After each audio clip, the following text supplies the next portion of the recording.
नमस्कार दोस्तों, मैं हूं ममता तिवारी और आप सभी का स्वागत करती हूं मेरे चैनल ममताज वे में। कैसे हैं आप सब? तो ये बताने के लिए कमेंट बॉक्स में जय माता दी हमेशा की तरह जरूर लिखें। तो चलिए दोस्तों, आज हम इस वीडियो में जानेंगे कि अगर हम महिलाएं, हम लड़कियां, सुहागिन महिलाएं खास तौर से ध्यान रखेंगी कि हम अगर अपने मायके जाते हैं तो कौन से ऐसे 3 कार्य हमें करके ही मायके से आनी चाहिए और मायके वालों से भी कहनी चाहिए कि ये 3 काम करके ही हमें भेजिए, या खुद से भी वो 3 कार्य आप कर सकती हैं। तो वो कौन कौन से 3 कार्य हैं वो हम जानेंगे। साथ में ये भी जानेंगे कि मायके से हमें क्या क्या चीजें जरूर अपने लिए, अपने घर के बढ़ोतरी के लिए, अपने पति के लिए, अपने सुहाग के लिए कौन कौन सी चीजें हमें लेकर आनी चाहिए। और पीला सिंदूर और लाल सिंदूर का आप लोगों का डाउट है कि दीदी कब लगाएं, सिंदूरा से सिंदूर प्रतिदिन लगा सकते हैं। बहुत सारे तमाम ऐसे आप लोगों के सवाल भी हैं और बहुत सारी महत्वपूर्ण बातें आज हम इस वीडियो में जानेंगे। तो आप लोग बने रहिए मेरे साथ मेरे चैनल पर। अगर आपको मेरा वीडियो पसंद आता है तो प्लीज आप मेरे चैनल को सब्सक्राइब कर दीजिएगा, बेल आइकन को प्रेस कर दीजिएगा, जिससे कि मेरे वीडियो के नए नोटिफिकेशन आप लोगों के पास सबसे पहले पहुंचे। तो चलिए शुरू करते हैं और जान लेते हैं सभी महत्वपूर्ण बातें।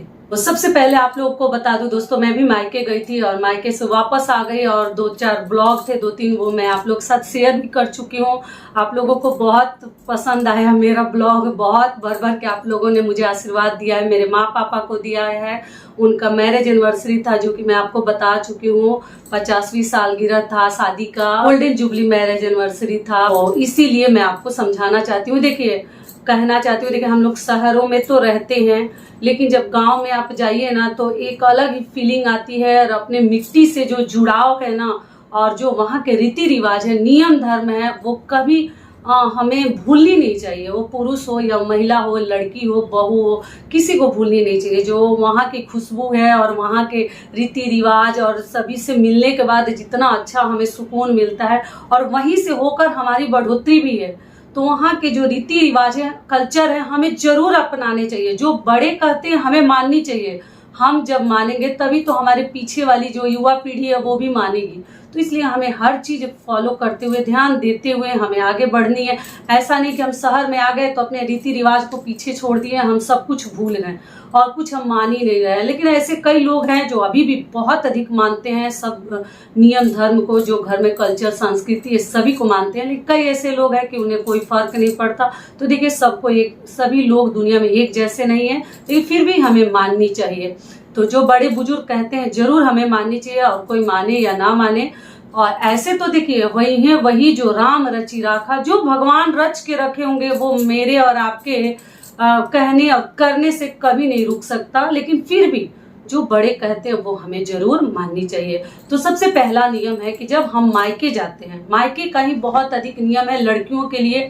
देखिए लड़कियों के लिए भगवान करे कि मायके से हमेशा जब हम जाएं तो हमें आशीर्वाद के रूप में कौन कौन से कार्य वहां से करने चाहिए और मिलने चाहिए। तो सबसे पहला चीज मैं आपको बता दूं कि जब आप मायके जाते हैं तो मैं बोली थी कि वहां से अगर मायके वाले बिछुआ देते हैं तो बहुत अधिक शुभ होता है।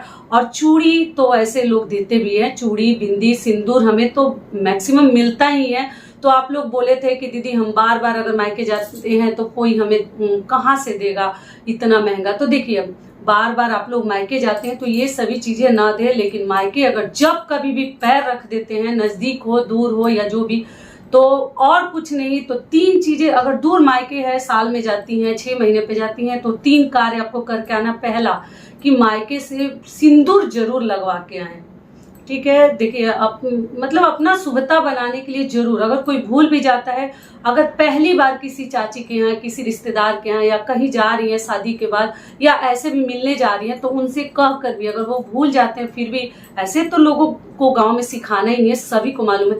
सबके यहाँ अगर जिसके यहाँ आप जाती हैं, जो आपके जान पहचान वाले हैं, उनसे सिंदूर पक्का लगवा कर ही आपको आनी है। और मायके से भी दूसरी चीज क्या है कि जब खोइछा जब आपको कोई दे रहा है आपके मायके में, खोइछा जरूर लेकर आनी है। कोई देने वाला है तो भी, नहीं देने वाला है तो भी।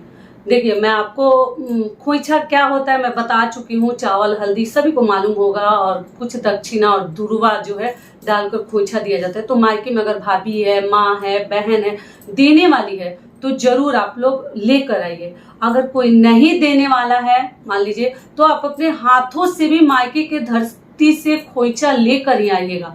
मैं वीकली के लिए नहीं बता रही हूँ, लेकिन साल में 6 महीने पे, 3 महीने पे जब कभी भी जाती हैं, ऐसे जो मायके वाले बिचारी हैं समझदार हो तो खुद ही अपनी लड़कियों के बढ़ोतरी के लिए, उनके सुख समृद्धि के लिए ये सभी चीजें देकर भेजते हैं। ये बहुत अधिक शुभ होता है एक लड़की के लिए, विवाहित लड़की के लिए। तो आप लोग जरूर खोइछा लेकर आइएगा। ससुराल भी जाती हैं तो मायके से खोइछा लेकर जाएं, या कहीं बाहर रहती हैं तो आप लोग खोइछा लेकर ही आइएगा, मिस मत कीजिएगा। तीसरी चीज क्या है, महावर। महावर भी पैरों में मायके का यही चिन्हासी है कि देखिए आपके यहाँ लगाते हैं नहीं लगाते हैं आप लोग देख लीजिएगा, लेकिन जो भी हमारे बिहार यूपी से होंगे उनको मालूम होगा कि पैरों में महावर लगाकर, हाँ, और आंचल में खोइछा लेकर और मांग में सिंदूर लगाकर ही हमारे मायके से विदाई होती है लड़कियों की, जब कभी भी हम लोग जाते हैं। ऐसे तो हम लोग रोज नहीं जाते, लेकिन जो बहनें मेरी कहती कि दीदी हमारा मायके तो बिल्कुल बगल में ही है, हम तो हमेशा जाते आते हैं, तो आपको कम से कम अपनी माँ से या अपनी भाभी से या खुद भी वहां से सिंदूर लगाकर ही आपको निकलनी चाहिए, ठीक है। और कोई आपके घर भी अगर पहली बार आता है तो उसके मांग में एक मांग सिंदूर तो जरूर दीजिए, और कुछ आप दीजिए या ना दीजिए। किसी को भी आप देखिए मायके से हो सके तो देखिए मैं थोड़ा सा आपको दिखा देती हूँ, किसी को और कुछ आप दे या ना दे, विदाई में एक बिंदी और एक सिंदूर मायके के धरती से खरीद कर भी लेकर आए, और हो सके तो चूड़ी भी आप ला सकते हैं, चूड़ी भी खरीद कर ला सकते हैं, चूड़ी किसी को दे सकते हैं, चूड़ी बिंदी सिंदूर देने के लिए तो बहुत कुछ है, लेकिन इतना तो आप किसी को जरूर दे भी सकते हैं। और वहां से लेकर कम का ही लीजिए ना, जितना आपका बजट है। हमेशा के लिए नहीं बोल रही हूँ, देखिए आप लोग बार बार जाते हैं तो नहीं, बार बार केवल सिंदूर का ही नियम है, हो सके तो महावर भी लगा लीजिए, लेकिन अगर आप कभी कभार जाते हैं तो इतना तो आपको जरूर लेकर आनी है।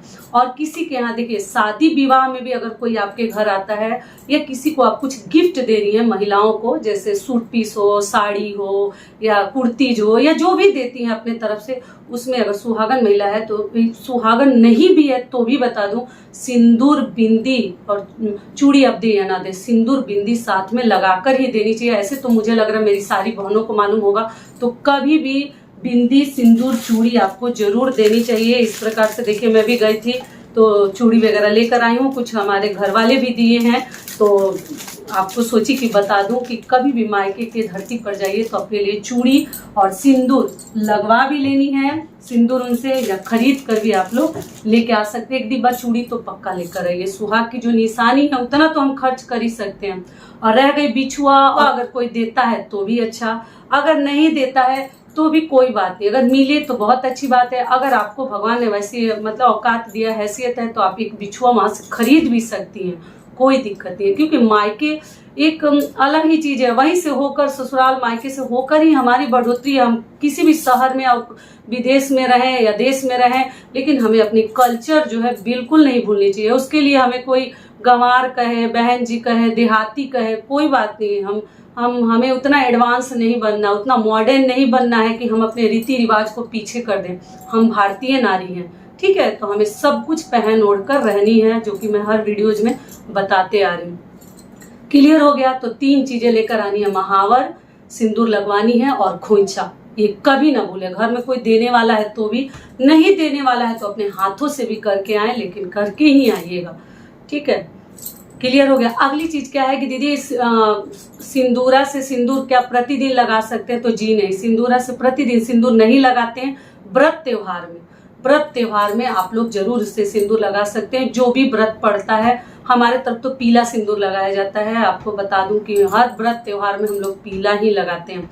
दूसरी चीज क्या आप लोग पूछते हैं कि दीदी नाक से सिंदूर क्या लगाने से क्या होता है? तो देखिए, छठ पूजा हो, तीज हो, करवा चौथ हो, और जो संकटा माता की हम लोग पूजा करते हैं, या और भी जो पूजा, वट सावित्री की पूजा, सब में नाक से ही सिंदूर लगाया जाता है। ऐसा माना जाता है जितना लंबा लगा उतना उस दिन सुहाग के लिए बहुत अच्छा होता है। तो अगर आपके यहाँ पीला मिलता है तो जरूर लगाइए। और पीला, और आप लोग पूछते हैं दीदी पीला सिंदूर कौन सा होता है? पीला होता है कि ऑरेंज होता है। तो देखिए बचपन से ही ना पीला और लाल सुनते सुनते हम लोगों को आदत सा हो गया है, लेकिन पीला नहीं होता है एक्चुअली, सच में उसका कलर ऑरेंज ही होता है और नारंगी रंग का होता है, लेकिन हम लोग उसको पीला पीला बोलते हैं, लेकिन वो पीला नहीं होता है। तो वही ऑरेंज वाला ही आप लोग पूछती हैं दीदी पीला नहीं होता वो ऑरेंज वाला आप बता रही है क्या, तो जी ऑरेंज वाला ही सिंदूर आपको लगानी है अगर आपके पास मिलता है तब, क्योंकि हर राज्य में ऑरेंज वाला सिंदूर नहीं मिलता है, पीला वाला मतलब नहीं मिलता है। लाल अगर नहीं मिलता है तो लाल लगाइए, ये भी क्लियर हो गया। अगली चीज क्या है कि पीला सिंदूर हमें कब कब लगानी चाहिए, तो देखिए इसके लिए मैं वीडियो एक डाल चुकी हूँ, फिर भी इस वीडियो में आप लोग का जो सवाल है वो बता दे रही हूँ। देखिए थोड़ा ध्यान से सुनिएगा, ये जो सुहाग वाली चीजें है ना, इसको अफड़ा तफड़ी में जल्दीबाजी में सुनकर आपको कुछ समझ में नहीं आएगा, और ये सभी चीजें मजाक नहीं है, ध्यान से हमें सुननी चाहिए और बड़े बुजुर्ग जो कहते हैं वो जरूर माननी चाहिए। ऐसे तो जो लिखा होगा वो हमारे आपके नसीब में कोई नहीं मिटा सकता, लेकिन फिर भी हमें थोड़ा सा फूक फूक कर कदम रखनी चाहिए। तो पीला सिंदूर आप जो है गुरुवार को, आप लोग कहते हैं दीदी हम लोग सिंदूर नहीं लगाते हैं, तो जी नहीं, अगर गुरुवार को कोई व्रत पड़ जाता है या संकटा माता की हम लोग पूजा करते हैं जिसको आप लोग अवसानी माता कहते हैं, तो नाक से सिंदूर लगाया जाता है। पूर्णिमा का अगर आपने घर में कथा कहलवाया है तो भी हम लोग पीला सिंदूर लगाते हैं। गुरुवार का अगर व्रत किए हैं तो अगर व्रत में नहीं लिया जाता है, ऐसे नेचुरली अगर नॉर्मली आपको लगानी है प्रतिदिन जैसा, तो आप जो है सिंदूर पीला उस दिन ना लगाएं, अगर लगाना पड़ जाए तो अपने आंचल में लगाकर और फिर लगा सकते हैं। गुरुवार को ऐसा कुछ नियम नहीं है, व्रत पड़ जाता है तो हम उस दिन जरूर लगाएंगे, वो कोई भी वार हो, क्योंकि वार से बड़ा त्योहार होता है, इस बात का आप लोग ध्यान रखिएगा। अगली चीज क्या है कि शनिवार को पक्का पीला सिंदूर आप लोग लगाइए। शनि देव की जब पूजा कर लेते हैं उसके बाद आप अपने घर में मेकअप कर, देखिए आप लोग कहते हैं दीदी पूजा करने सिंदूर लगा कर जाएं, तो हो सके तो लगा कर जाएं, और नहीं अगर होता है तो नहा कर भी आप केवल पूजा करने के लिए जा सकते हैं, कोई दिक्कत नहीं है। और सिंदूर लगाने के बाद एक बार हमारा शरीर जो है ना एकदम पवित्र हो जाता है, किसी भी प्रकार का आप टेंशन ना लें। समझ में आ गया। अगली चीज क्या है कि स्नान करने के बाद दीदी कौन सा सिंदूर लगाते हैं, मतलब बाल धोने के बाद, तो आप लोग कहते हैं कि गीले बाल में दीदी सिंदूर नहीं लगाना चाहिए, कई लोग कहते हैं, बिल्कुल गलत है। देखिए मांग को बाल धोने के बाद बिल्कुल सूना ना रखें, तुरंत आपको भर लेनी चाहिए। ऐसा कुछ नहीं है कि गीले बाल में नहीं लगाते, तब तो हम चाय पी लेंगे, तब तो हम खाना खा लेंगे, तब तो हम बहुत सारे चौखट को क्रॉस कर लेंगे। नियम है कि बाल धोकर बहुत सारे चौखट को क्रॉस नहीं करना है, लांघनी नहीं है, जो कि हमारे ऊपर दोष लगता है। तो इसलिए गीला बाल हो या जो भी बाल हो तुरंत आपको सिंदूर लगा लेनी है। अगर आपके यहाँ कुछ मीठा खाकर लगाया जाता है तो भी लगा लीजिए, अगर आपके यहाँ मतलब डायरेक्ट लगा लिया जाता बाल धोकर ही तो आप लगा लीजिए, लेकिन मांग को खाली सूना ना रखें। अगली चीज क्या आप लोग बोले दीदी हमारे पास सिंदूरा नहीं है, सिंहोरा नहीं है, लव मैरिज शादी हुई है तो क्या खरीद सकते हैं, तो जी आप खरीद सकते हैं। किसी भी मासिक शिवरात्रि को या सावन में आप लोग खरीद कर माता पार्वती को पहले अर्पित कर दीजिए, फिर उसी सिंदूरा से अपने पति से लगवा कर आपके पास सिंहोरा हो जाएगा, आप लोग रख सकती हैं। जिनके पास नहीं है या तीज व्रत के दिन भी आप लोग उससे पूजा पाठ करके फिर इस्तेमाल कर सकते हैं। ये भी क्लियर हो गया। और अगली चीज क्या है कि सिंदूर अगर गिर जाता है तो आप लोग बहुत ज्यादा घबरा जाती हैं। गिरनी तो नहीं चाहिए, लेकिन मान लीजिए कि गलती से कोई भी कार्य हम जानबूझकर नहीं करते, लेकिन गलतियां जो कार्य करता है ना मनुष्य के द्वारा ही गलतियां भी होती हैं, और जो करता है उसी से होती है। जो बैठ के रोटी तोड़ते हैं उनसे गलतियां भी नहीं होती है, लेकिन जो कार्य करता है उससे प्लेट भी टूटते हैं, उससे बर्तन भी टूटते हैं, उससे गलतियां होती हैं, कुछ खराब हो जाता है।